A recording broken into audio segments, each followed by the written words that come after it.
and silver dreams. Hope ran dry quicker than it seemed. Same old talk, same excuses. Another year of Raider blues.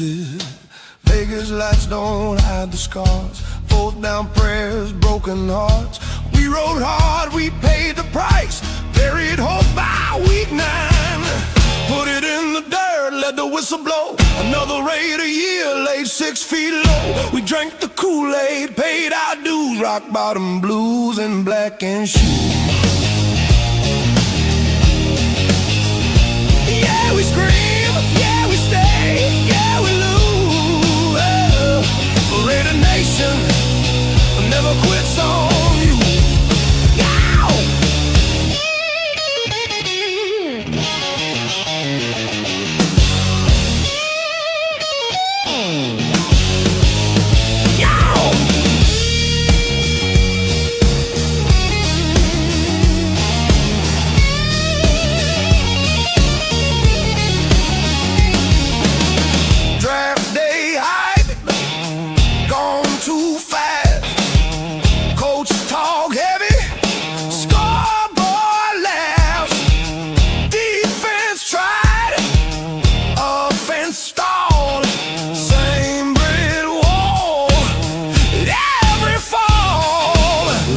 Watch from banners high while Sundays teach us how to sigh. Laugh through pain, curse the screen. Love this team like a bad routine. Put it in the dirt, let the whistle blow. Another Raider year laid 6 feet low. We drank the cool. What's up, Raider Nation? We're back. It's me, your host, JD Raiders First Downs. Usually with my co-host, he's not here. He's playing dead today. Actually, he called in sick. He's not feeling well, so he's not going to be joining us tonight. But I hope all gets well. Duncan, if you're out there paying attention, man, get your electrolytes in you and rest up, my friend. We're going to need you as we go farther, especially into the off season.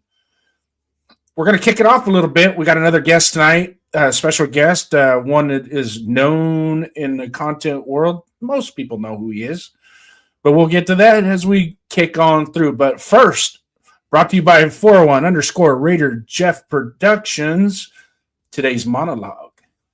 Let's get to it. Raider Nation, is Tuesday night. You are here. Show me your shield. This isn't just a podcast, folks. This just isn't football talk. This is culture. This is loyalty.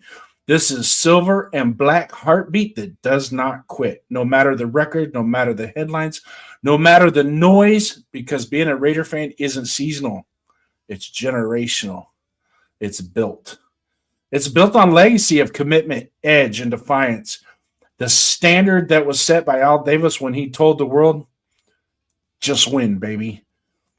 Not just compete, not almost win, maybe.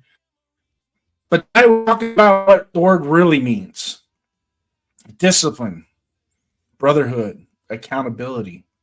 And how it's folded throughout the years.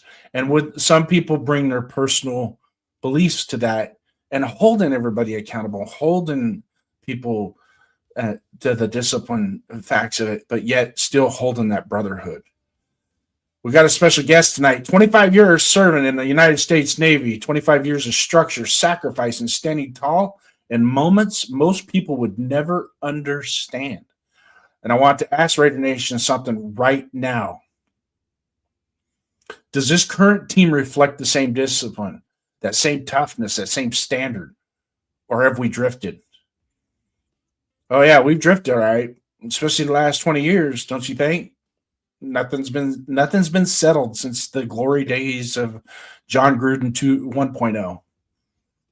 I about said 2.0, but we'll stick to the 1.0. We'll rise again to the top of the mountain and become that team that stands tall in the NFL. Remember, they still fear us. It's just a matter of time that fear will be daily. Remember, it's just a matter of time.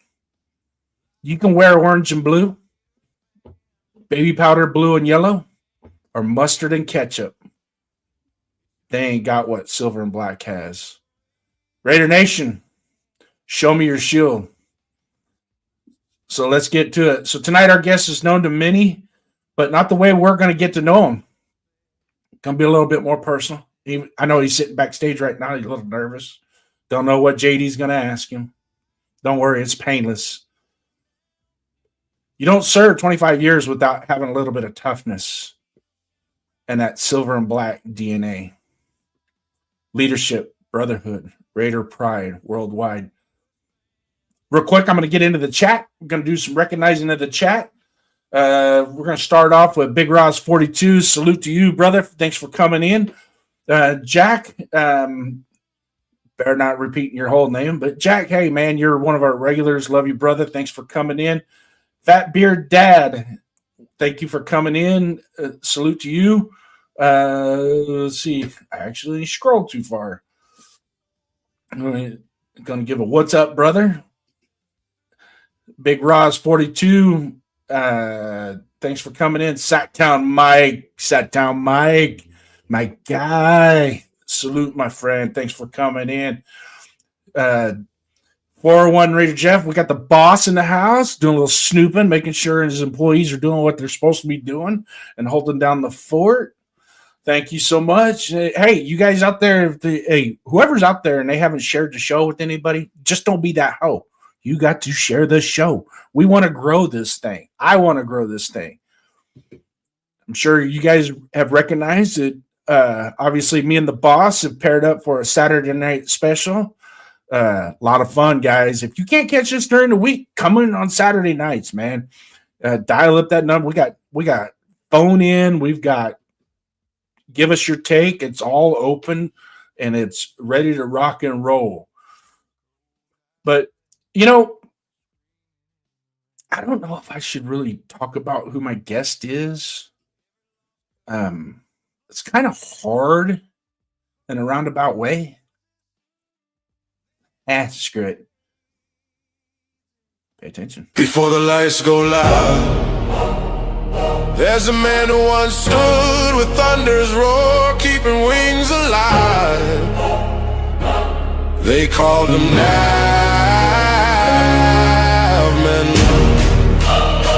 not for fame, but for trust earned in midnight's wild. Now from flight deck to broadcast, he still serves the Raider Nation. Welcome, Navman!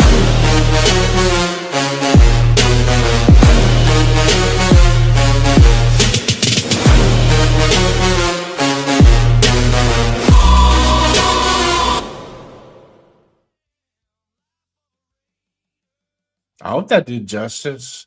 Ladies and gentlemen, Nabman93 from the Raider Shield Family Shield, his podcast. I have his link in the description. If you don't have it, if you're on my side, you don't have it, click on that link, subscribe to his show, and don't be a hoe. Nabman, what's happening, brother? Can you hear me? Yeah. All right.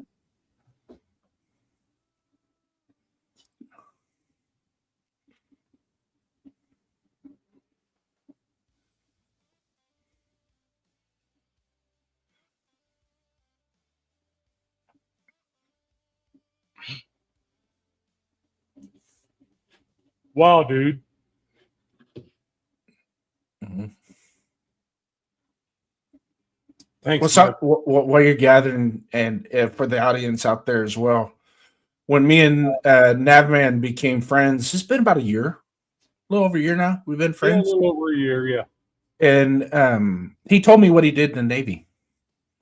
He was a aeronautical electrician, and he serviced A6, A7 airplanes while he was in the Navy. It just so coincidentally, my father, who passed away in 2004, served aboard the United States carrier vessel USS Saratoga during the Vietnam War. Yeah. He was an aeronautical structural mechanic that worked on the F-4 Phantoms as he served our Navy. He was aboard the USS Saratoga from October of 72 till he returned home in March of 73 after I was born, because I was born in January of 73.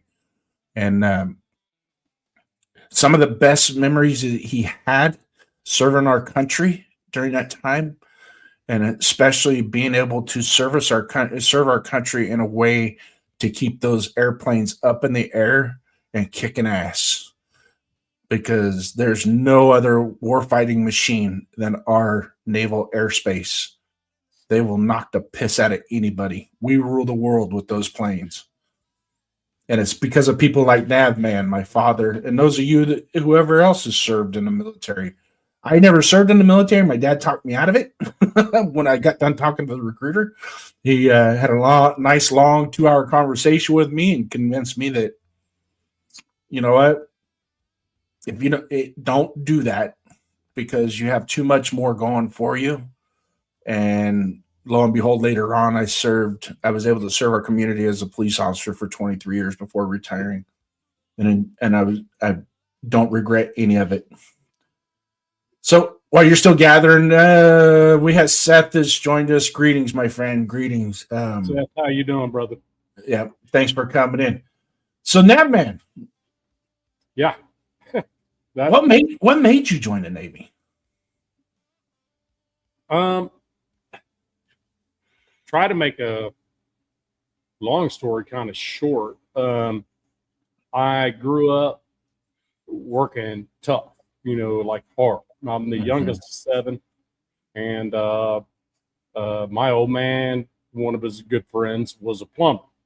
At 9 years old, I sweat soldered my first copper pipe, and I was hooked to the plumbing business. And that's what I did for 9 years old. I mean, I don't even know if he paid me or how he paid me, or if he just freaking my old man paid me to do it. You got a candy bar and a soda every now and then. I don't know, but by the time I was a master plumber before I could drink legally.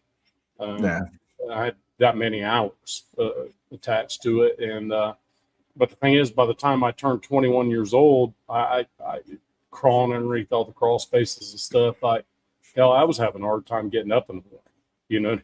It was, and I told my old man, I'm just like, dude, I don't know how I can't see myself doing this till I'm 50 or 60 years old, And he goes, well, there's a military option.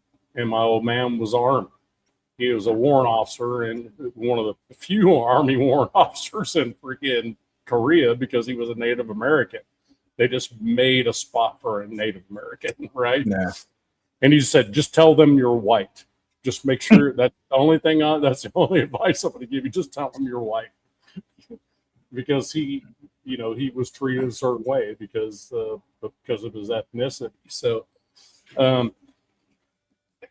the thing about it is, it really ended up being a blessing in disguise on my side, because it was more of a minority than any minority, in reality. And I just loved it. Once I got in there, both my brothers, I'm the youngest of 7, like I said, so I have 3 brothers. One brother did not serve, but my eldest brother retired from 20. And then my second eldest brother had 4 years as well, and I did 25. So combined, we had 49 years of service. And I'm not sure I can be more proud of that more than I am proud of my own. Yeah. Just a family business. Yeah. If you know what I'm saying. Yeah. And but before we go on, first responders though. Yourself, right? Jet. Dudes like that, while I was away from the country doing everything, I counted on you dudes, and you took care of me. So I want to tell you all from the bottom of my heart, I love you guys. Thank you. And you have a nephew that's a police officer in Indiana, correct? State trooper? He's a captain in my hometown police department. Okay. Oh, he's a captain? Yes. That's not a cop. That's not. Well, I mean, in a I kid because it's usually when you get to a certain point of rank in law enforcement, it's like you're a pencil pushing, paper pushing kind of guy. no, But there's some agencies that captains actually get out and do stuff. he stays on the road. Yeah. He refuses to be in. Yeah, there's some people you just can't take it out of them. He's only your size. He's only your size, and he's absolutely the same kind of guy you are, which is fair. But when you get out of the car to go walk up to somebody's window, they have a certain level of respect just based on your freaking stature. You know? Even though they are really the nicest guy in the world, you know. My partners always referred to me when we were on calls as you probably shouldn't have done that to that officer kind of guy. Probably should not have done that. Exactly. Yeah. So, hey, how'd you become a Raider fan? Born that way. Okay. So my old man played like low-level college football at San Mateo College with John Mack. Okay. So when I was born with a 77 jersey laid across, and all you could see was my head. That was it in the picture when I was born. So what a coincidence. That's all we see now. Was your head. Right. Yeah. Exactly. Yeah. Hey, so when you were in the military, did you ever notice Raider Nation was in the military with you? Oh, God. Yeah. It was everywhere. Bro. It was everywhere? Yeah. Yeah, I couldn't go anywhere. But it was more of a no matter what deployment or what ship you went on, there was always this depending on where you were at. So if I was deploying out of the West Coast on a carrier, there was Raider stuff everywhere. It was Raiders this, Raiders that, right? But you deploy off the East Coast, then you're kind of the minority as a Raider fan. You know what I mean? So it just depends. Being in aviation, all the planes came from all over the country. Yeah. Did you ever rock Raider gear while you were on the base or on duty? Oh God, yeah. And I didn't care. I didn't care who cared. So. Well, you guys sometimes your commanding officers would give you a little leeway depending on what kind of day it was. Yep. I'll give you a 2002 example. So I was a E6. I was in charge of the electrical shop. Just to give you guys a perspective, the nose to tail on or stern to bow on an aircraft carrier is about 3 or 4 football fields long. Okay, so my commanding officer's stateroom in 2002 was about 3/4 of the way back. My shop was about 2 shops from the front. When the Buccaneers and Raiders Super Bowl was happening, they turned the ship around because the satellite dish could not rotate enough to keep a good feed for the game, and everybody shut down the ship to watch the Super Bowl. It was like we're going to shut down, we're going to watch the Super Bowl. So my commanding officer, when Derek Brooks picked that ball off to pretty much end it, my commanding officer in a flight suit, comes running all the way up to my shop, pops open my shop door, and everybody's getting ready to pop to attention, and he zips down his freaking flight suit and throws open his freaking Derek Brooks jersey at me. Got you! We got you!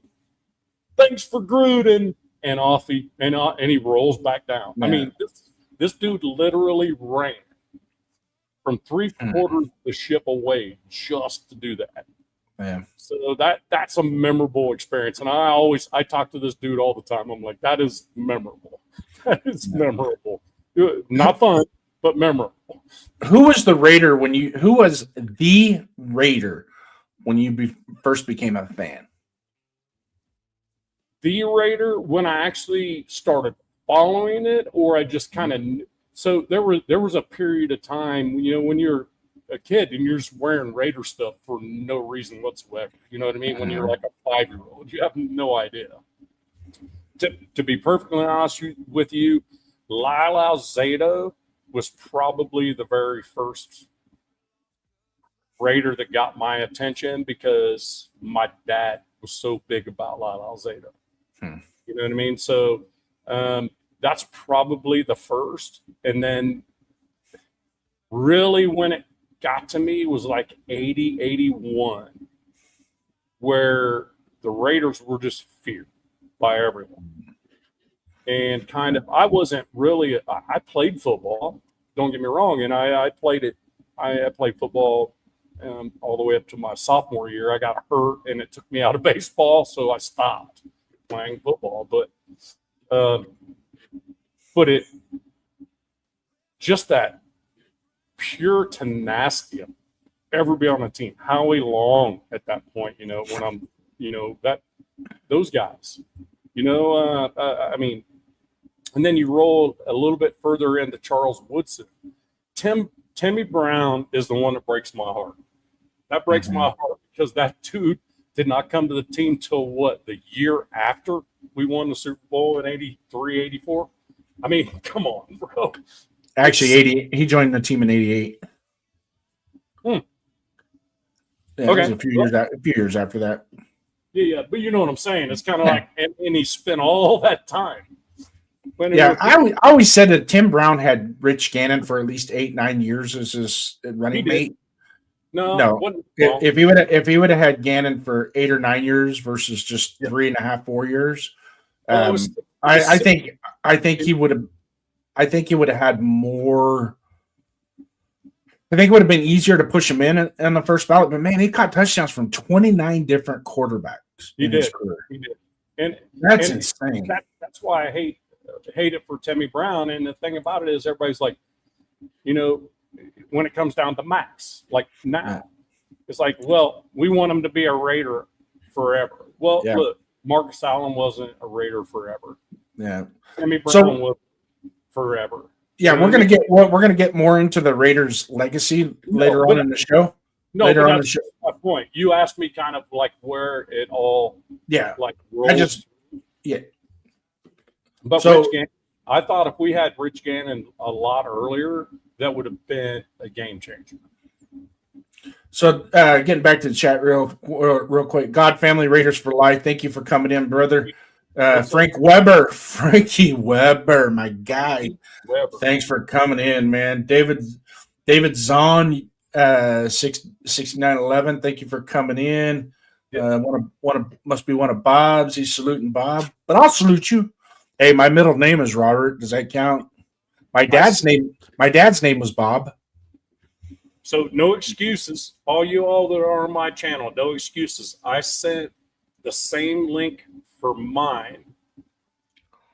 I sent that link on IG and I sent his as well. So the subs should be hit those thumbs up. The thumbs up is what really matters. If you have like 20 people watching and you got 18 guys hit the thumbs up, man, YouTube loves that in their algorithms. They love that. But we're gonna dive a little bit more. Just getting started, people. I mean, if you're sitting eating dinner and don't feel like eating all of it, and you just want a little dessert, hey, we're here just like a cupcake, man. ready to make it sweet and simple. So kind of peeling back a little bit on your military service. The toughest moment in service, and how did your passion for football in and of itself help you mentally to get over that? Or were there any like absorption of where you're having a difficult time in the service with a certain situation and you fell back onto your football mentality to help you get through that? Yeah, the thing about it is when the struggles started happening, they were more personal ones, like a family one. I lost a daughter in the midst of it, a young one, 4 months, and it was more of a leaning on family thing. But I'll tell you what, just being able to talk Raiders a little bit and being able to see what the heck the Raiders are doing helped a lot. Yeah. Took my mind off the silly shit, and my youngest daughter, which she's my youngest daughter now, the one we lost would have been the youngest, but Cheyenne is a full-blown Raider fan, and she pretty much didn't have a choice either. I did the same thing to her that my dad did to me. Just put a Raiders jersey on her before she even knew what the hell happened, and she stuck with it. So pretty much kind of the same thing, you know. Yeah. Yeah. So yeah, but yeah, it does matter when you have something to root for, you know, outside of what you're doing for work. And I mean, I hate to say it for work, but it's when you're in the military for a while, you kind of stop thinking about the bullets flying. You stop thinking about getting run over by a jet. You stop thinking about getting blown off the flight deck into the ocean, and you more just kind of start going into like a automatic mode. And when that happens, that's when it gets scary. When you're automatic, these things need to scare you all the time. The Raiders kind of kept me out of that a little bit, where I could just kind of come off a deployment and just watch a season or whatever, and just let me kind of refocus back on what I'm doing by the time I go back. You know what I mean? Yeah. So if that answers your question, I'm not sure if that did. There's no wrong answer with these questions, my friend. No wrong answer. I'm not grading you, and I'm not grading you to scale either. So there's no. Well, I was waiting for a grade at the end. Well, so 401 Raider Jeff coming in with a not so super chat. I was eating till I saw Jason's mug and had to stop. Really? I guess what he means by that. Apparently, he hasn't looked in the mirror lately. Well, you know, firefighters and police officers think they're always going to have a jab at each other. I'm just saying. You got one job. Grab hose, put fire out. Put fire out. Yeah. There's a reason. All right, so we're going to transition a little bit here. Those of you that are in the chat, pay attention. There's something about the Raiders brand, really, in all honesty. There's something about the Raiders brand that's built on discipline and edge, correct? Kind of that way. That mirrors what you live every day. And so we, as Raider fans, take a lot of pride in our team. You know, like I said earlier, the most fans of most teams go dormant when the football season is over. We're 365 24/7. And it kind of, I think some of our spouses and family members might think we're a little crazy, but it just, for some reason, it's hard to explain. But I had the luxury of actually taking non-Raider fans with me to the Oakland Coliseum because I had 2 seats, and I would take a guest with me. And a lot of these guys, they weren't Raider fans, but they were football fans, and I would take them to the game, and they were like, "I can see what you mean." Yeah, it's different. It is way different. Different. But it's natural, you know. And when we say that, because we always reference the culture and what Al Davis built, and he built that culture, not just the team, not just the brand, but the Raider Nation was birthed off of his commitment to excellence. So those of you guys in the chat, if you want, get your questions in. We're going to start talking current events. But real quick, let me throw. Hey, I'm not Bueno's in the house. Bueno, let me hear you, brother. Let me hear you. We got you. Oh, wait, hold on. Wait, gotta stop right there. Marrying into the nation? I did not hear about this. You and Blue are getting married? Uh-oh. I did not know that. There's an engagement? When's the date? I'll be there. When is it? You're going to be there when the engagement happens or the marriage? No, I'll be there when the wedding happens, obviously. That's kind of weird. I've never been there for the engagement. We'll be there for the wedding. We're here for the engagement, apparently. David's saying. Oh, he was one of those sweet Valentine romantic ones that proposed. Oh, he was just a roommate up until what he just said. Yeah. All right. So today today kind of kicked off a little bit of the combine as far as we had some press conferences and some interviews and things like that, and we had the John Spytek press conference, which I truly believe was the most politically correct in which he can do it without sabotaging everything that he's got to get done as a GM in the next couple months.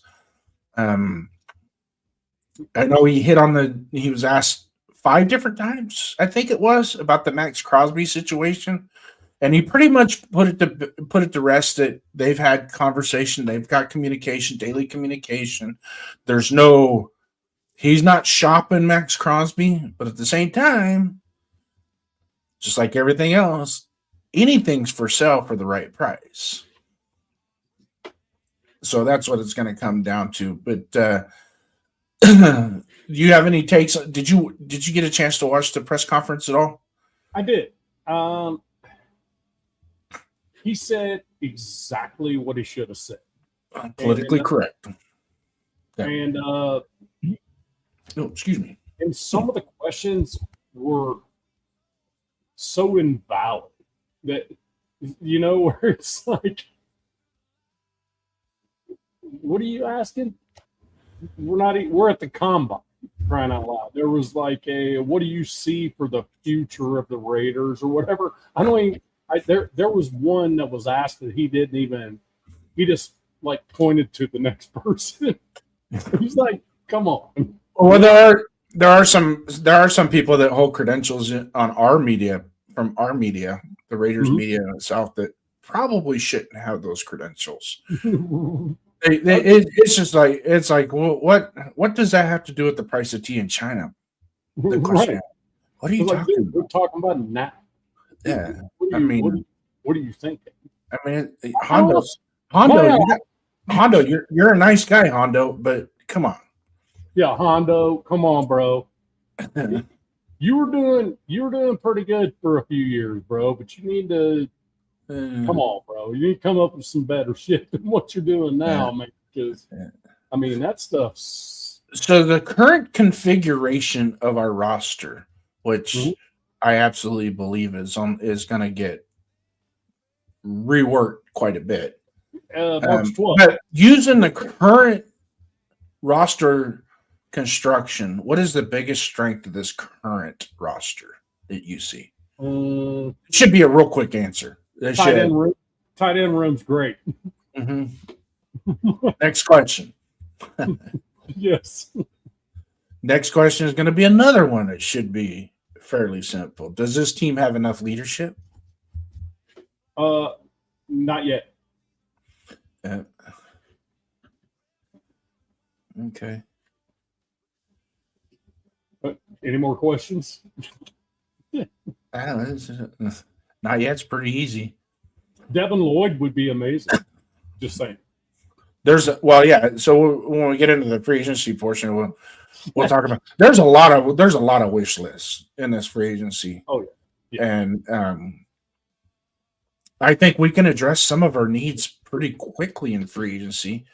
I'm going to go back to the press conference, and he was asked about Geno Smith, and his response was like almost like music to my ears. What I heard. I have not talked to him since the end of the season, but I'm sure we're going to talk here real shortly. Right. Real shortly means March 11th. We're probably going to have a conversation before March 11th. Conversation about March 10th. Yeah. Yeah. Yeah. And hey, anybody on this team have any of that Navy style accountability? Yeah. Not the actual, the way the Navy is constructed and the way it's supposed to be as under our current leadership. I don't know yet. Genty is one that takes a lot of accountability. He comes from a military background. He does. Another one is Max takes a lot of accountability too. He always says he needs to be a little bit better. Mm-hmm. You can take off all the freaking other social media stuff But he literally does. And I'll tell you what, the accountability, Mark Davis is not afraid to take the accountability. Even though he doesn't know football, he's not afraid of taking the accountability for what's happened in the last 10, 15 years. He's not afraid to do that. And I'm okay with that. I'm going to tell you what, Adam Butler's a dude that impresses me. Mm-hmm. That dude impresses me. He takes accountability as well. I think our younger players are buying into that stuff. Like Jonah Lalalu.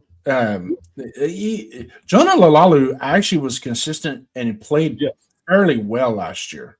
He did. Tonka in the short time he got, he was up in the backfield all. He looked pretty good the last couple games. So got some good reps in. Accountability, in my opinion, is this. From my standpoint, when you talk Navy, you asked me about how it's a Navy thing. You cannot do crap unless everybody is accountable to one another. Not necessarily a common goal, but they got to be, the goal is there, but if you're not accountable to one another, then that goal's never going to happen. Mm-hmm.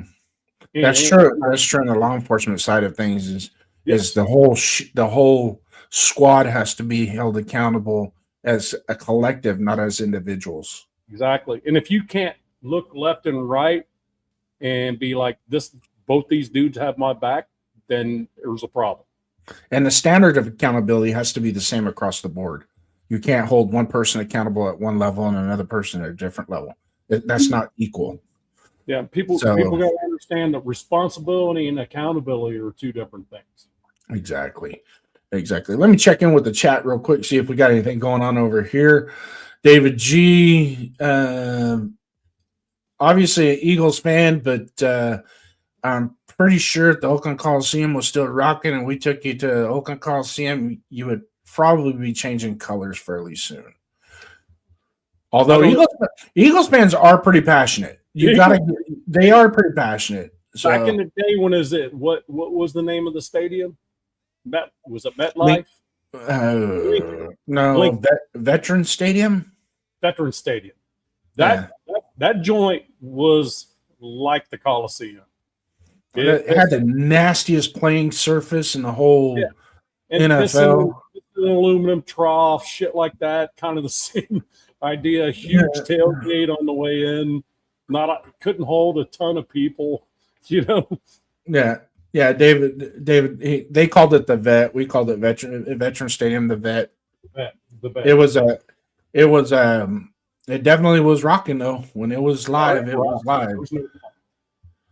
I mean, there's only a few teams that you can kind of put in that actual mold of like the Coliseum, the Vet. And I think I just mentioned another one a minute ago, but I'm old and I can't remember what it was. Yeah. So anyways, for all of you guys in the chat right now, we're rocking about 17 to 20 people at any given time, 25 people in here. Hey, hit those like buttons, man. If you can get me over at least 12 likes today, get my subscribers up. Hey, we're rocking because I'll bring in more content, more fans like Navman coming on. We've already had Darth Raider was one of our first guests. I plan on bringing him and his brother back on because we had a little bit of a technical snafu when he was on. We've figured out what caused that, and then we're gonna get him back on. Hopefully, somewhere around August or September, maybe the week before opening day. We'll see. But also, too, if none of you guys, if anybody's in here and they're not subscribed to Navman's channel, go in the description. I'm running it in the ticker right now if you want to copy it down. But if you want to just do a click real quick, go into just your YouTube description, click on it right there. It's in the description. Have at it and have fun. And like I said, don't be a hoe. Let's share this show. Getting back to where we're supposed to be in our topics. Go ahead. Do you think we're tough enough up front, or does this team play, or do you think this team plays angry enough? I didn't see any emotion last year, and the year before there were occasions of emotion, but I think a lot of people were standing around waiting for somebody to make a play, and usually I never really saw the actual emotional aspect, unless Brock Bowers made some circus catch or something, and then we would kind of see the sideline be a little, hands in the air and people hooting and hollering. But for the most part, like I went to a game not last year, but the year before in 2024, I went to a game. It looked like a morgue down there on the sideline, and that was in the first quarter. That's like, come on. Now, I know some of it, you're the home team and you look up in the stands and it's 70% of piss yellow towels waving around. That would make me mad too. But you know what? There's only one way to fix that, guys. Got to win. You get paid to win. You get paid to win. You go win, the fans will come. Yeah. All right. So, having said that, there are some people that are going to be retained on the roster that we need to keep our eye on, correct? 805. 805's in now. What did you just call me? Well, I didn't call you. Did I call you? I didn't call him. In fact, I even forgot about 805. Hey, if anybody has ever watched his show, it's pretty good. Especially when he has Severe and Chris protect the show. Good stuff. Good stuff. But not great stuff. It's I know I know Jeff is saying here 15 minutes till the President of the United States State of the Union address. Okay, whatever. Unfortunately, this is my union right now, and you ain't got to hate, and everybody can love me. Yep. So I didn't. yeah, that's all right. That's all right. One of these days, I want to hook up with him on a live on the show and see. Same. I'm the same. He's got a funny bone. I know he's got a funny bone. We just got to get it out of him. Oh, but I mean, you get him on video, like out in the open when he's had a few in him. He's just tank top, just rolling around, freaking dancing like a white man, even though he is. If I saw him in person, I'd put him up on my shoulders and walk through the crowd with him up on my shoulders. we would party like it was 1999. There's no doubt about that. All right. So, of all the players that we are going to retain, what's the one player you think needs to step up right now? I have two, actually. Okay. Go with two. And the first one don't count. Malcolm Kuntz. Fact. Okay. I think he's already done it, but I think he can go even bigger is Adam Butler. Okay. Big about the defense on the defensive side. What we've seen and what we saw changing a little bit as things changed across the defensive line. Mm-hmm. Adam Butler is the dude's I don't know how you replace Adam Butler. I really don't. He is a workman, and he basically represents in that interior defensive line what we expect. Somebody that's going to bring his lunch pail every day to work and give us the best. Even on his bad days, he's not going to quit on us. Nope. And he's had some bad days, but he still would make a play or two later on in the game, and not, he's not a burden. I can tell you that he is not a burden. And I would really, in all honesty, say he's probably our most important piece on defense, more important than Max. Wow. Okay. And I'm talking from a fundamental standpoint. Okay. From a fundamental standpoint, and one who doesn't crave the accolades. He doesn't crave the superstardom aspect of it, but like I said earlier, he's a bring your lunch pail to work every day and does what and puts the work in.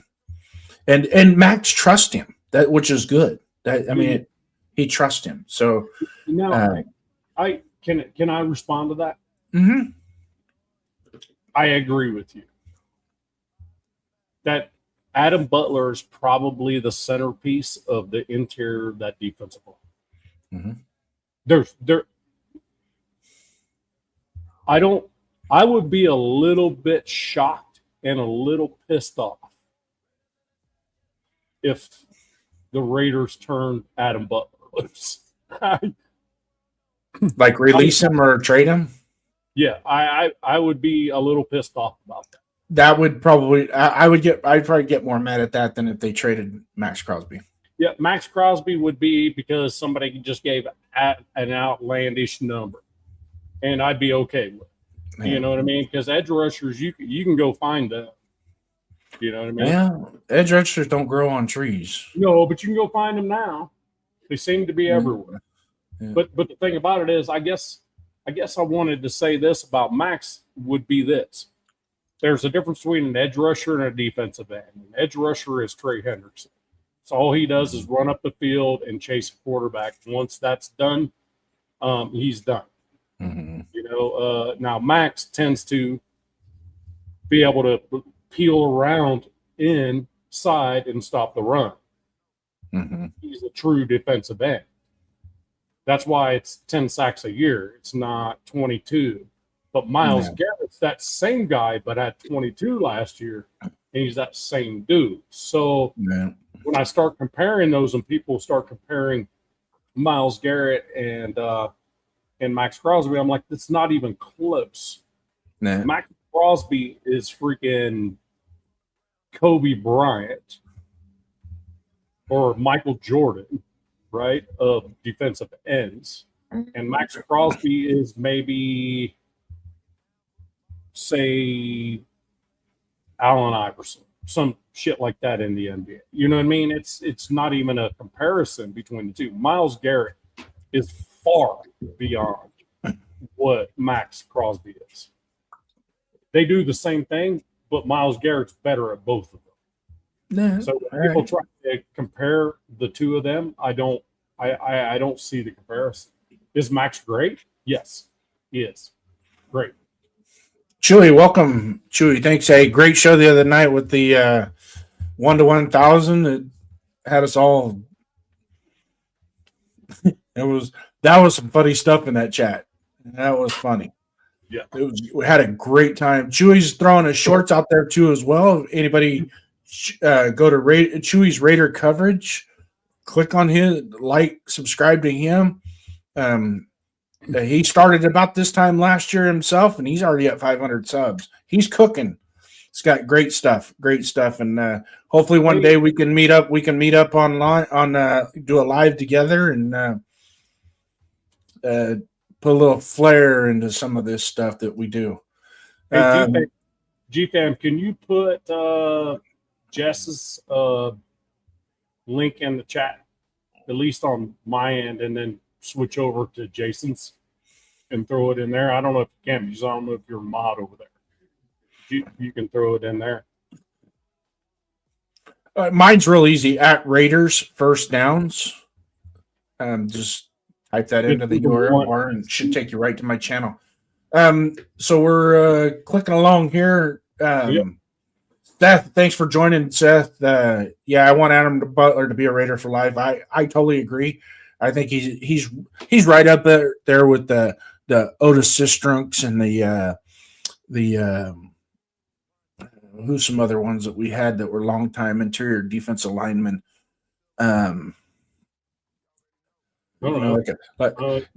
much of a Greg Townsend, because Greg Townsend was a sack artist. He got a lot of sacks, and but somebody that you could really depend on in the interior offensive. When that linebacker lines up in the hole next door to him, they know that number 69 is going to take care of business. Adam Butler is going to get nothing but better, and he is not.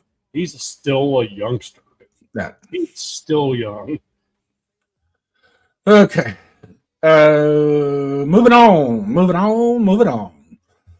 Do you? It's kind of a quick back question, but I'm gonna throw it at you anyways. Are we building something real, or are we still missing an identity? Are we building something real or what? Are we still missing our identity? Oh, our identity's been missing for a long time. No. I think it's we're building the identity back. Yeah. And I think JPJ is going to be a big part of that. Yeah. That nasty freaking dude. Just being nasty. I don't care. This coming year, if he doesn't have, I put him back at center. Because when you do, I want to see that dude do what he was doing at center. He goes up, smashes the dude in front of him, smashes the guards dude, and then smashes the other dude, looks for more dudes to smash, and has referees going, hey, I'm going to throw a penalty flag on you. And he's like, for what? You know, that's what I want. I want his mentality spread across that offensive line. That's what I want. And that's a start right there. You get dogs in the building and you get a dog pack.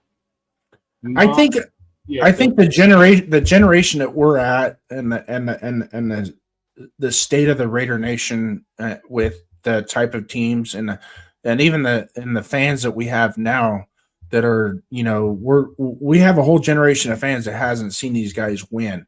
And I really truly think at some point, I think that the team itself is going to be it's not going to be the same as what it was when me and you were younger. Oh, but sure. it's still going to be a winning culture, right? So it's going to be something a little bit different. It might be, you know, we always talk to, you know, renegade versus finesse, you know, blah, blah, blah, back and forth. I really, truly think that we can probably get into that finesse style and go from there. Let's run out some chat real quick. Chewy's got Raiders covered, or no, this is Chewy's channel. It's God family and whatnot. Chewy's out there. Yep. So then we got Blackheart emoji. Thank you, sir. JPJ is a dog. I agree. I think he is a dog. There's no doubt about it. But there's put the thing on. Put the cap on, bro. Well, yeah, put the guardian cap on. Help yourself a little bit, you know. As far as we're concerned, I wouldn't be embarrassed to wear it. If it was a necessity, wear it. There's big dogs all over the freaking NFL wearing that stuff. Yeah. So I thought he was human.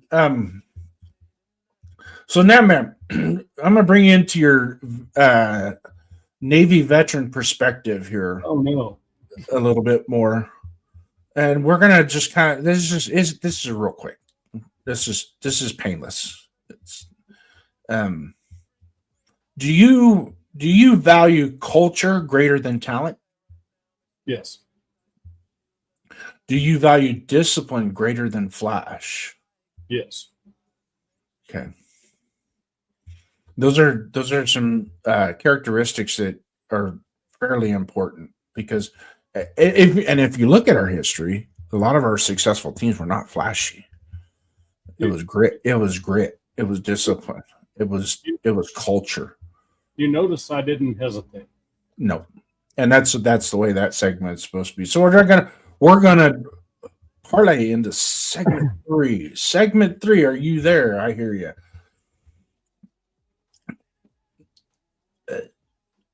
Staying with your veteran perspective and your service in the military, what does the brotherhood mean in the Navy? Well, you look left, right, forward, and backward, and you can expect that you're going to be able to count on everyone around you. Mm-hmm. In case you make a shitty decision, they are going to have your back. You know, regardless of whether it's in wartime, whether it's working on a jet, whether it's this, they're not going to be afraid to tell you, dude, bro, regardless of who you are, whether you're, say, put it in an NFL term, a rookie or second year guy, or you're that Pro Bowler or whatever, you get in that room with those people have your back all the time. And that's what's been missing, I think, with the Raiders for a long time, is that mindset. You gotta be able to take care of each other. Mhm. You gotta work as a team, and you gotta care about the dude next to you. Yeah. Gotta care. Like they're family. Yeah. So we talked a couple minutes ago, what like I was talking about as well, and the question that I just posed and what you were talking about, you're going to transition into this right quick because it's going to be all inclusive. Do you think today's NFL still has that old school Raider grit? Do you think today's entire NFL? No. But the ones that do, but the ones that show out a little bit more than others that have that are the ones that win Super Bowls every year. Yeah. Look at it that way. Look at the last 5 Super Bowls. Not flashy, not necessarily flashy, just a bunch of dudes that were taking care of each other and making plays when it mattered, taking care of one. Is this a coincidence that we're talking about the same thing in the last 5 years? That's exactly what we're seeing. I mean, you're putting yourself in a mindset of getting shot at, and you're putting yourself in a mindset of taking care of your brothers, taking care of your family. You know, it's not about you. If it's not about you, you do better. Yeah, one of the things that I see, especially with the NFL today, is getting away from what really how the football game in and of itself is built. And I see a lot of, and this, I've said it before and I'll say it again. Establishing the run, stopping the run is the core component of being a successful football team. Period. The end. Full stop. Clip that. Because right now, as we speak, had the Buffalo Bills stuck to the run game in the second half, you know, and I'm talking about, you know, where you're doing 2 things. One, you're gaining yards, gaining first downs, and you're changing the profile of the timing and scoring of how many possessions you're going to get, whether or not you're going to be successful in those possessions, and so on and so forth. You just had a running back that rushed for 70 yards in the first quarter. He puts the ball on the ground one time. Okay, punish him for a series, get his butt back out there, and you start feeding him again. Because I wholeheartedly think that if they would have stuck to the run game, Sean McDermott right now would probably still have a job. And they did that last year against the Kansas City when they played the Kansas City Chiefs. I'm yelling at the screen. Why are you throwing the ball? There's 8 minutes left in the game. You got a 10-point. Why are you throwing the ball? It doesn't make no sense. You got a running back that's clipping 5-6 yards a carry. Keep pounding the rock. Because when the Chiefs got to the Super Bowl against Philadelphia, for my Philadelphia fan out there, this is what I saw. Now, Saquon Barkley only had, about 69 yards rushing off of 30 carries? Not pretty, right? Every one of those runs counted. They made a difference. Because by the time Chris Jones and the boys were ready to put their hand in the dirt and try and rush upfield, they didn't have nearly the energy they had because they've been trying to tackle this boy the whole game.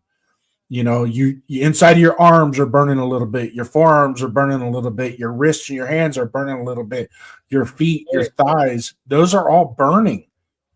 And when you get that burn built into that defense and they're sucking wind, now you can throw the ball. Right. Well, so I guess it comes down to this. I guess the question you asked me was, when it comes to the Navy or the military in general, what makes a good team in the military?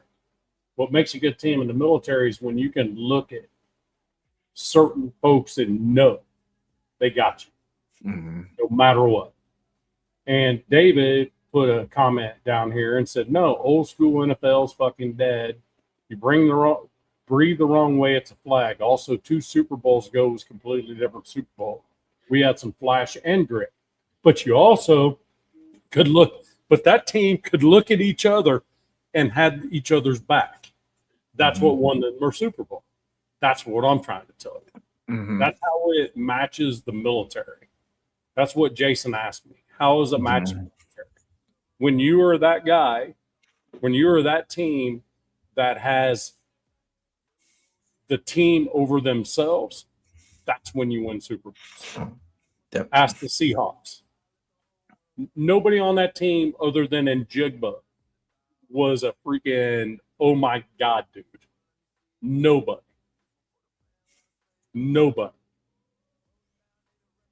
Nope. So, and Kenneth Walker out of nowhere. 1,000-yard rusher, don't get me wrong. Yeah. Well, when you're splitting carries with Charbonnet, you're not going to. And he didn't have his running mate, Charbonnet.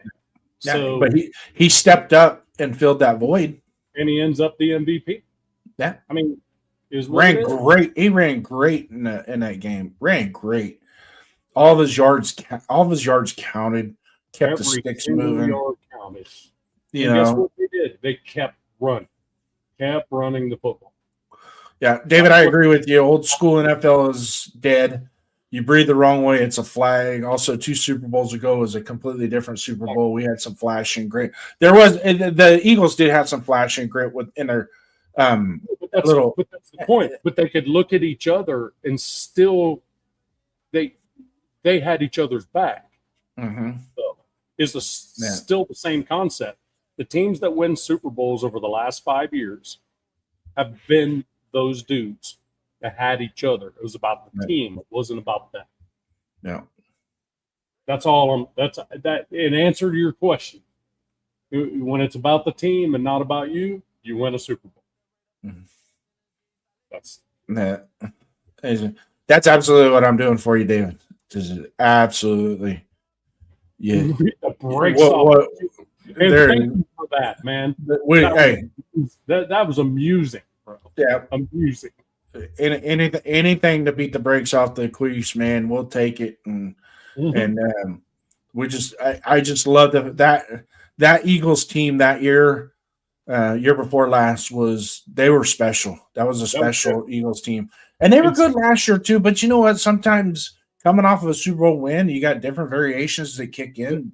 Certain people get an injury or something and they're not.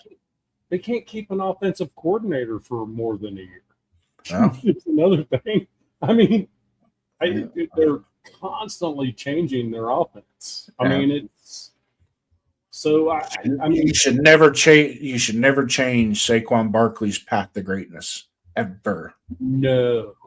When you talk generational talent, he's generational talent. That's generational talent. That's your definition right there. That's your definition of generational talent right there. Yep. So. But hey, let's move on. Let's get a little power through this a little bit. Hey, what defines a true Raider fan? Are you asking? Yeah, I'm asking you. The chat could chat in on it too. What defines a true Raider fan? Tell me. The definition of a true Raider fan is one that became a Raider fan, and regardless of win-loss, you're still there, no matter what.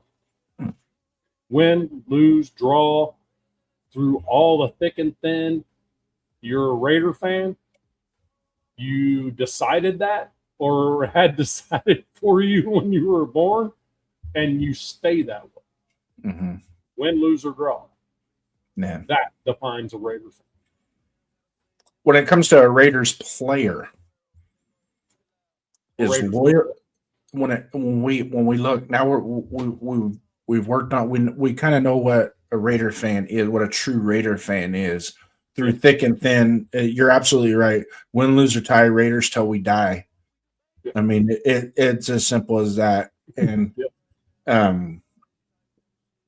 but having said that, when it comes to a Raiders player, yes, not a fan, but a player, is the loyalty to the team earned or given? Do Earned. do we give that player the loyalty? It's earned. You got to earn it. I wholeheartedly agree. And that's why I say right now, as we speak today, Max Crosby is a Raider. When we go 20 years, if we trade him this year to another team 20 years down the road, I will still consider him a Raider. Yes. I really do, because he poured his heart and soul into this franchise no matter what. So several players. DC never won us much of anything, but he poured his heart and soul into the sheet. Yep. He'll always be a Raider. Always. Yep.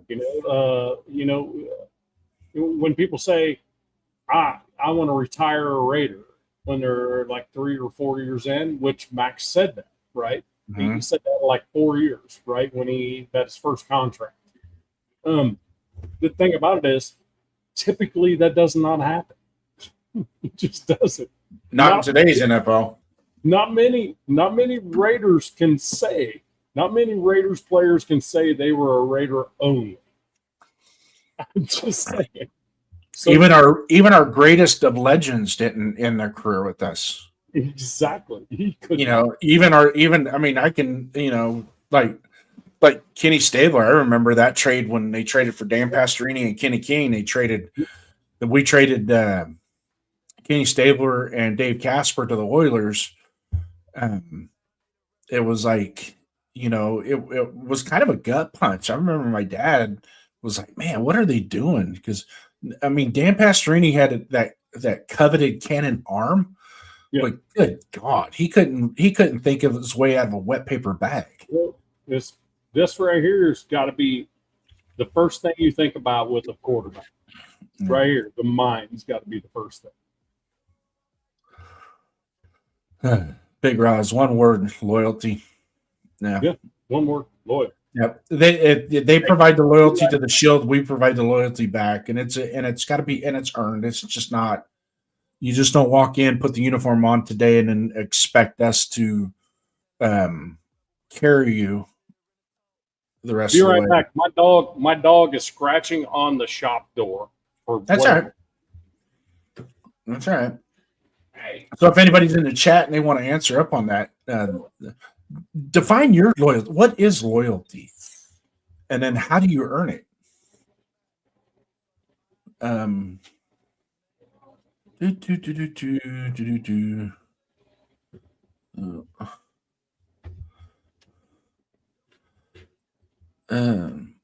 Yeah, family. Yeah, and Sacktown, for us that come from that spent a lot of time at the Oakland Coliseum and during the tailgates out in the pre and post game parking lot.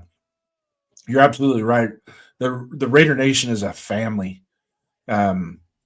Literally, I can go to the grocery store and see another guy with the Raider hat on, and within less than a second, we are striking up a conversation, just expressing how important the team really is to us. And I like knowledgeable conversations with a lot of them, but sometimes, you get guys that are they're diehard Raider fans, don't get me wrong, but they really don't focus on the ins and outs of it, Ardell, welcome aboard.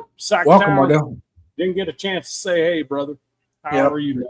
Thanks for coming in. Once again, hey, guys, if you're in here, hit those like buttons, man. Hit those like brothers there.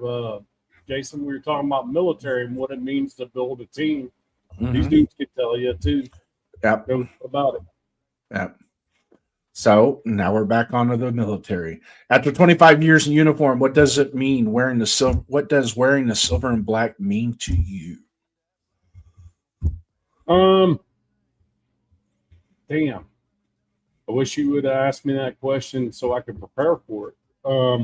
This isn't an open book test. It means the same as it always did, except for one thing.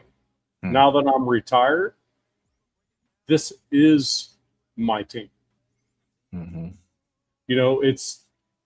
It's changed a little bit.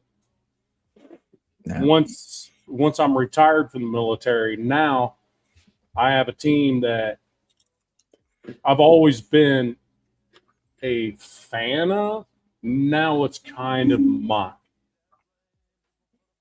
and I'm kind of treating it the same way I did as when I was in the military, I guess. Does that make sense? Yeah. Ardell has in the chat here. Ardell, some guys just rock the silver and black. And I'm going to take what he said and say, and then there are some of us that just believe that that's all we have is silver and black.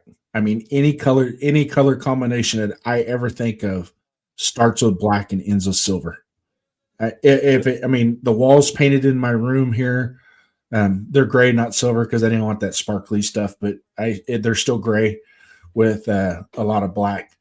And then we're going to come in here with Big Ross 42 as a fan. Loyalty is being there for the team no matter how bad we are. Never being afraid to support our gear and always ready to yell Raiders. Raiders.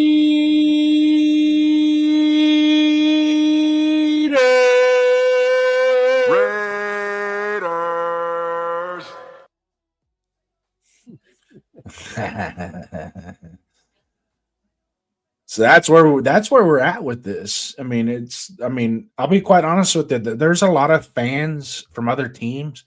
They don't buy their swag; they rent it. I'm serious. You can go to the pro sports clothing store nearest you in the morning. If the 49ers are in the Super Bowl, go there in the morning. You'll see people lined up buying 49ers gear. Then come back in the afternoon after they lose that Super Bowl, and it's the same line of people returning the 49ers gear. They don't buy it, they just rent it. Or throwing them in a fire or whatever and putting a video online that they're dumping the one they just bought this morning. Yeah. In the fire. Oh, Ardell's throwing some freaking stuff out there. he's spamming. Hey, Ardell, let me catch up with you real quick. Big Roz is throwing a shout out to you. Ardell coming in here, glad to be home and alive. That's important. That dude is a freaking full blown freaking lifer freaking military guy that's retired, retired officer. Yep. And he been through a minute. He's been through a minute, and he's just glad to be home and alive, and he just appreciates the fact that he can be a part of a team, even as a fan. I think I know I'm speaking for you right now, but be a part of a team, as a fan, and have that without getting shot at, which is kind of cool, And that's a big deal for a military guy. Yeah, 49ers are the biggest poser fans. And coming from the Central Valley, California, it's like 50-50 Raider fans, Niner fans. And I tell you what, man, after a while, you're just like, they want to throw stones at us. And it's like, come on. Your stadium's named after a pair of jeans. Get real, okay? That's Levi. Come on, Levi. From every Reese, creed, and financial background you can expect. Yeah, some of our super fans, believe it or not, are very there was one guy at the Oakland Coliseum, he dressed up. I'm trying to think of what character he dressed up as, but he was a doctor. Hellraider was another one as well. Uh-oh. Oh, crap. Now, that's cool, but Burpo expects something from me every time he does that. So Burpo has like 97 jobs. He's hardly ever off work. So anytime he throws Raiders in on my channel, if I may, I got to give him a shout out. Let me clear my throat here. Come on, Nancy, spit it out for you, baby. Raiders.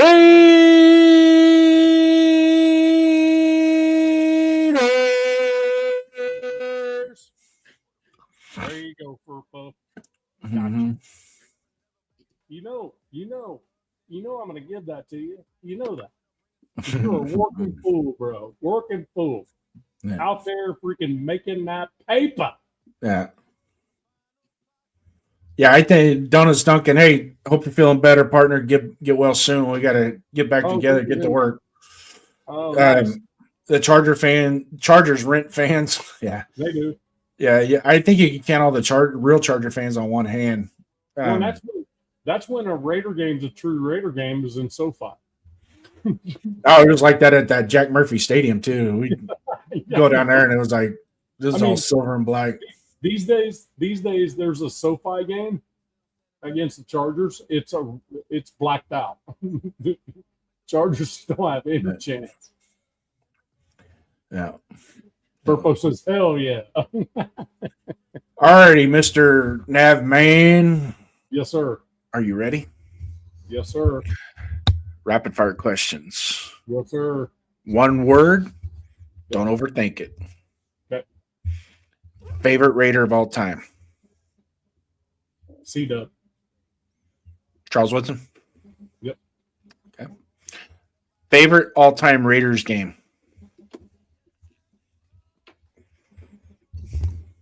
Believe it or not, the Super Bowl 2002. Really? As long as you've been a fan, that one? Yeah, it should. You were alive with the other ones. The reason why is because it meant more to me than any other one did. Because the last we won, I was 13 years old. Mm-hmm. It meant more to me then. And played our ass off, even though we got freaking. It was stumped the chump because we gave our freaking coach, mm-hmm. And who in the hell would have guessed that the Bucs were going to go to the Super Bowl? For crying out loud, they never had been. So it was one of those where I was like, yeah, I would say that one right there for me. All right. Well, now what is the most painful loss that you've ever experienced? That same one. Same one. Okay. Same one. All right. So I'm going to answer these questions on my side. Okay. Favorite Raider of all time is Howie Long. Mm-hmm. Because he was my generation when I was growing up. From the time I was in the second grade till I was a senior in high school. Well, I graduated in 90. And yeah, so all through high school, I even wore the neck roll with I'd do my jersey. Yep. The only thing was they wouldn't let me wear, I couldn't have number 75 because that belonged to, I was an underclassman when I started on varsity, and the senior had 75 already. So I went with 70, Scott Davis. Shout out to Scott Davis, the greatest mullet of all time underneath the helmet. He was wearing number 70 at the time. So I'll do number 70, and then I just kept it my senior year.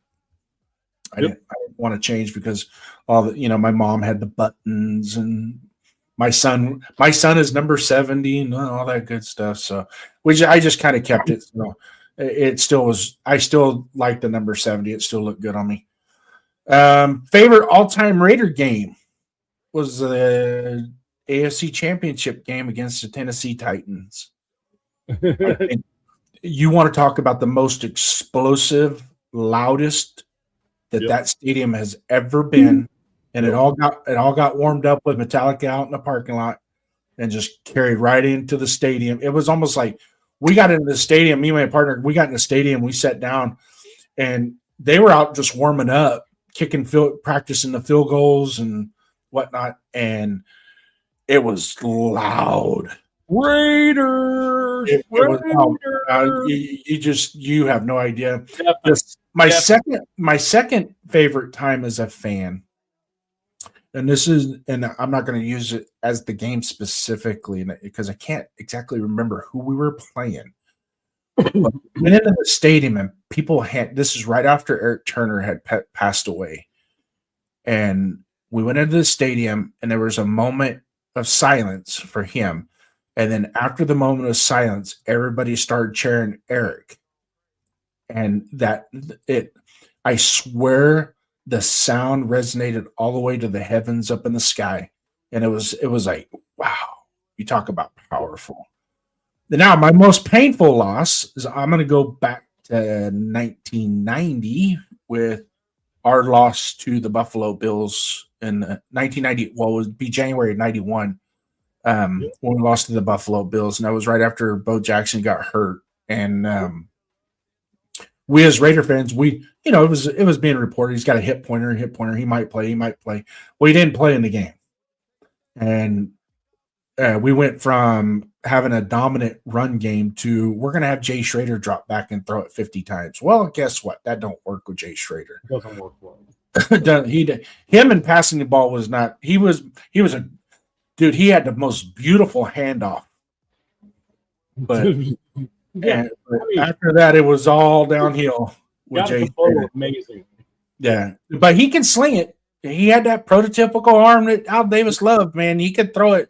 He could throw it 195 yards downfield. There is no doubt about it.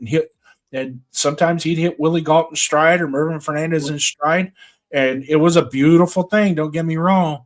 Same thing with Hostetler would freaking launch one from time to time. Yeah, everyone. But it seemed like with Jay Schrader, we tried to throw that pass a little too much. There was a little. I mean, I think our receivers got tired of running 50-yard sprints after the first quarter. Right. It's like that's pretty much all they were doing.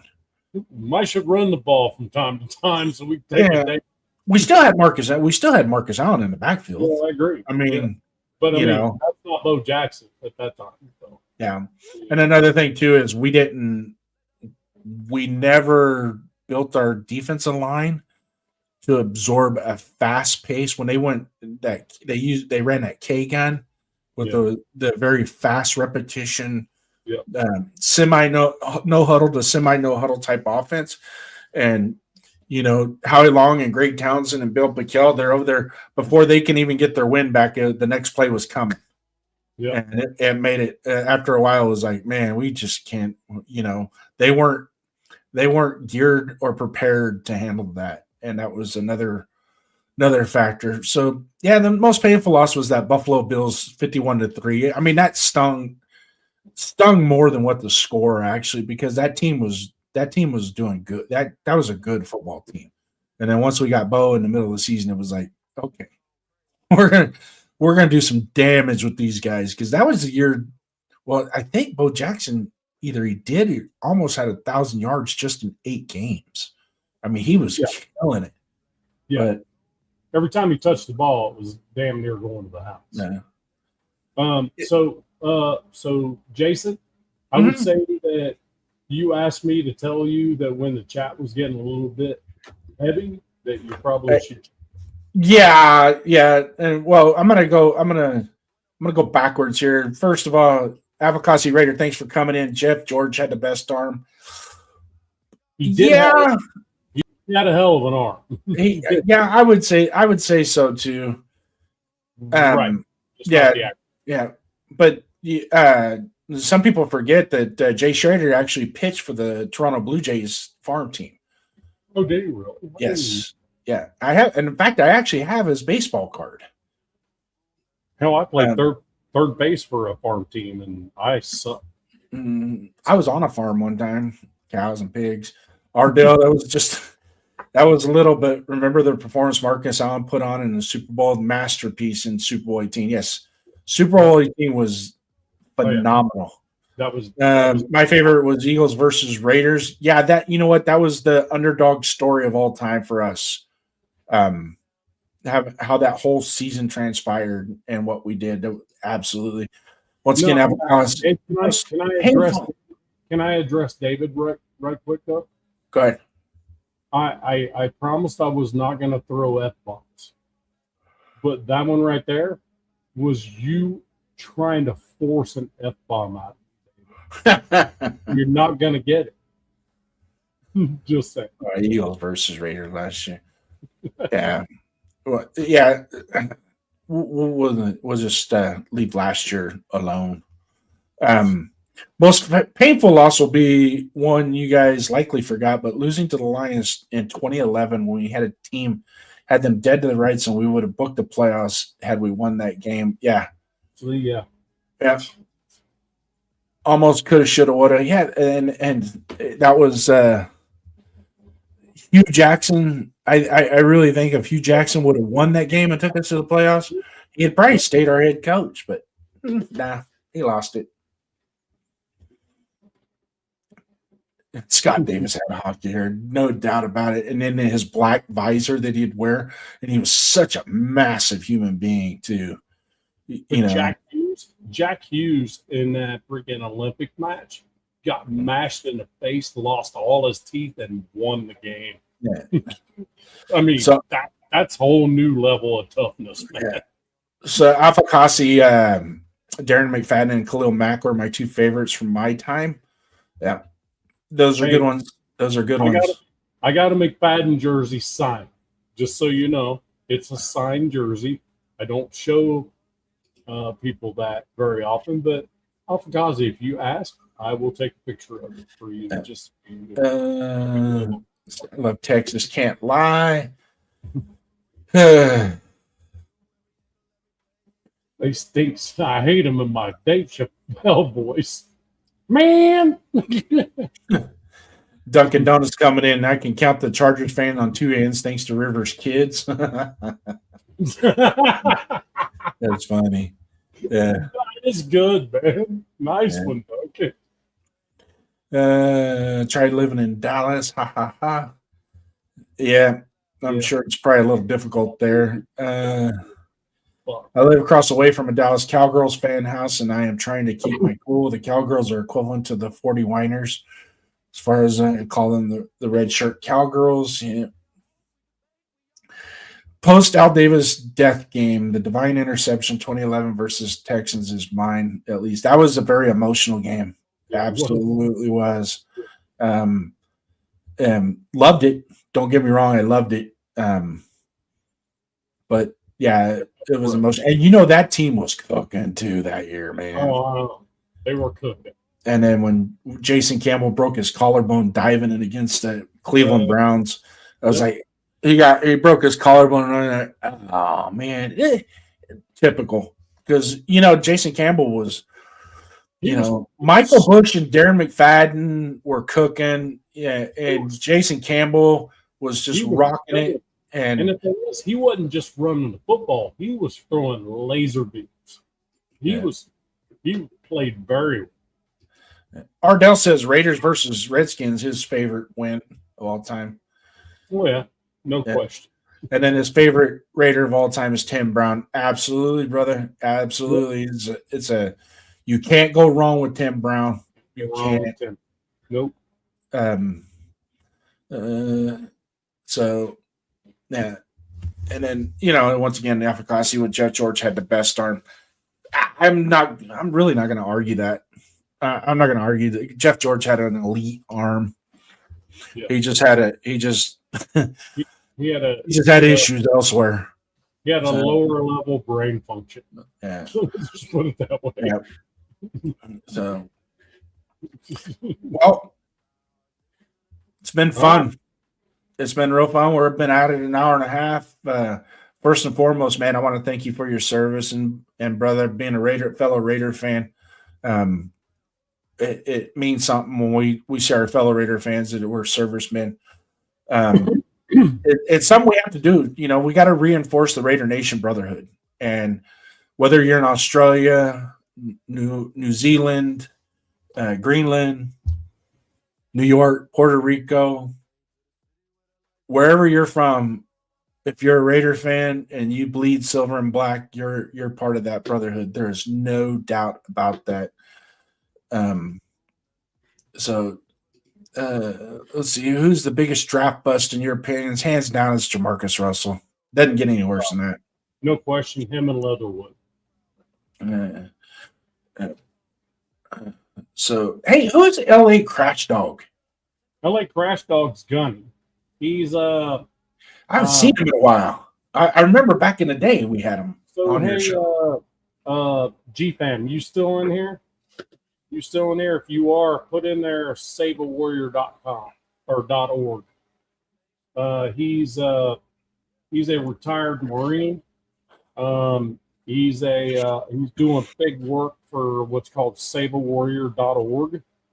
And if you just go there, you can put $1, and that dollar goes to a homeless veteran, homeless, first responder, somebody in need that is a first responder or a military person. So if I may, when you made it about military. So look, if I may, before we bounce out of here, can I call out everybody in here that is a veteran? You may. The Okay. floor is yours. Okay, so first, Sacktown Raider Mike, Army paratrooper. So back in the day, because he's old as dirt. That dude's old as dirt, but he looks good for as old as he is. Anyway, he's gonna flip me shit for that. Anyway, Ardell is a retired Army officer, I do believe, and he's been through some stuff, and still he's alongside me. The Raiders keep you grounded, having a new team to fight for. And then let's see, there was, who else was in here? Dang it, there was somebody else in here too.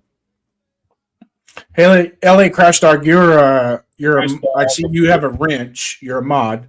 So if you have a .com URL that you want to post in the chat for anybody to clip and go to, feel free to do so. You're more than welcome to do that. He has a wrench on my channel. But yeah, so just go ahead and clip that. Throw it in a chat, and actually, what I'll do is once you do that, go ahead and do that, and once you do it, then I'll clip it and I'll put it in a banner so it's showing. SaveAwarrior.org is easy. SaveAwarrior.org. Yep, Okay, very easy, and it's not just military.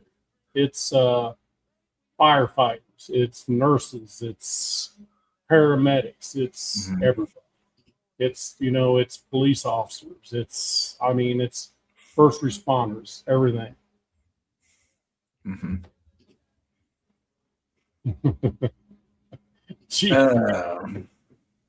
I served this deed to my lady last night. Does that count? If you need help from SaveAwarrior.org because of that, then you got more problems than you care to discuss. And GFAM is the ultimate push on this stuff. Just so you know. I mean, he literally is the push on stuff like this stuff. Yeah. He may joke around, but with the dude is the ultimate push. Yeah. If you noticed, every time that there was something that was important, need to go on there and ask GFAM to post it. That dude is he means it when he says God, family, Raiders for life. He means it in that order. Yeah, he does mean it in that order. So there it is. There's the URL for that, SaveAwarrior.org. Go there, make a contribution, and tell them that LA Crash Dog sent you. And, sent you. Yep. So from the high seas to the black hole, loyalty never dies. Am I correct there, Mr. Navman? What's that? I said from the high seas to the black hole, loyalty never dies, does it? Love that, and absolutely. Is there anything else you want to talk about? Yes. All you guys that I'm seeing with that chain link on there, every one of you should be subbed to this man Jason as well, because probably won't be the last time I'm on this show. Okay, But I'm going to tell you what, you need to sub for this dude because he's putting on the content that is freaking amazing.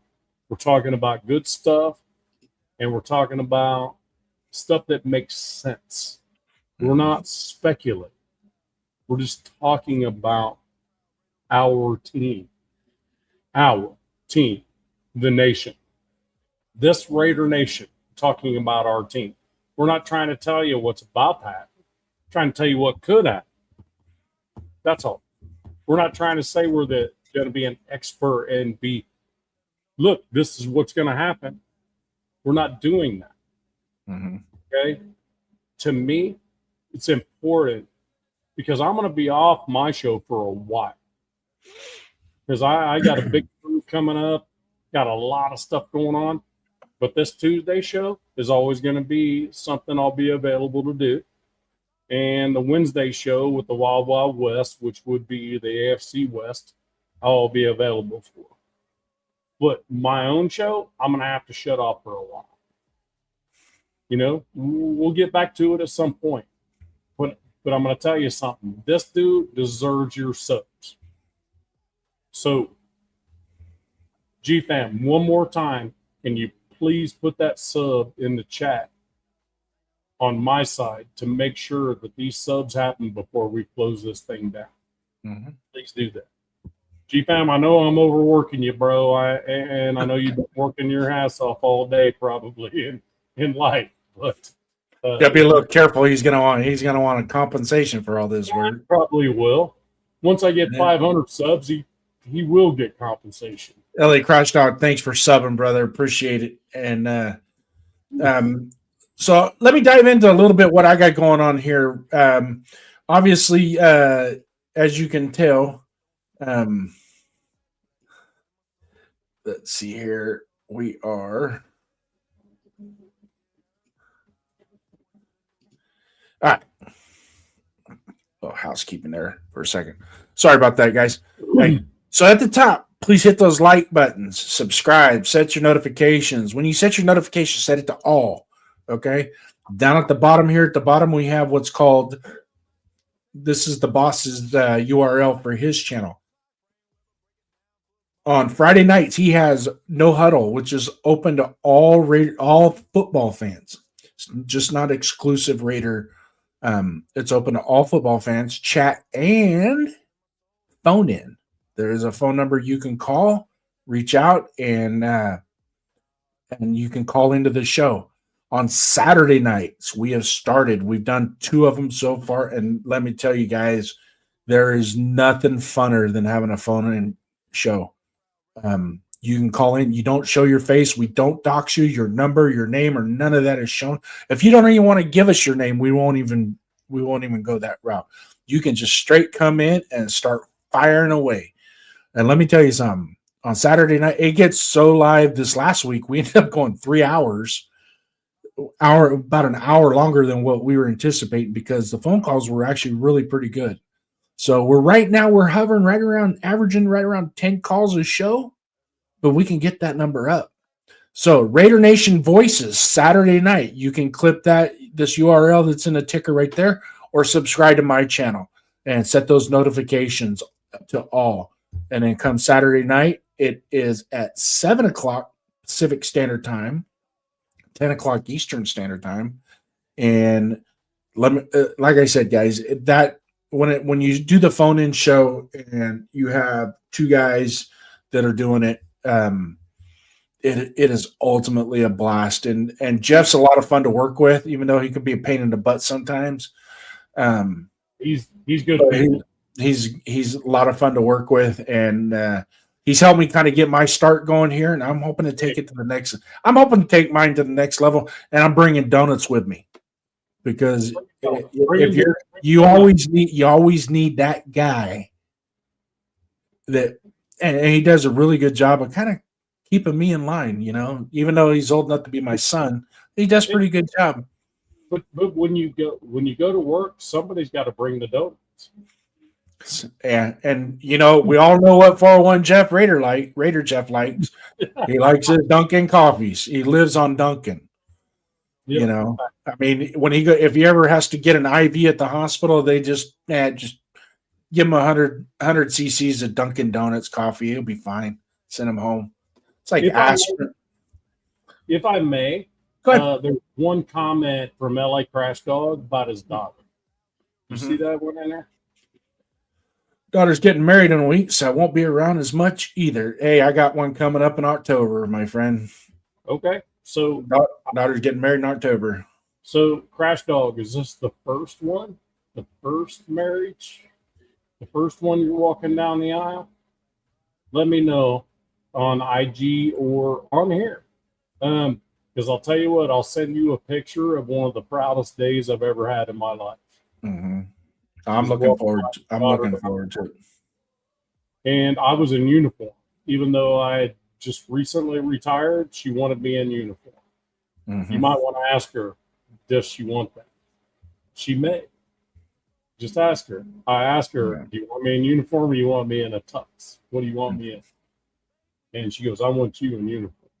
Yeah. So you might want to ask her that. That's all I'm saying. Because sometimes they're more proud of you than you think they are. Mm-hmm. And they kind of like that stuff. So, so just Alrighty, Nev, man. We have come to the end of the story, the end of the show. It's been a fun one. Great show. I really appreciate you coming on, and we'll touch bases more as the season thanks goes for on. having me, man.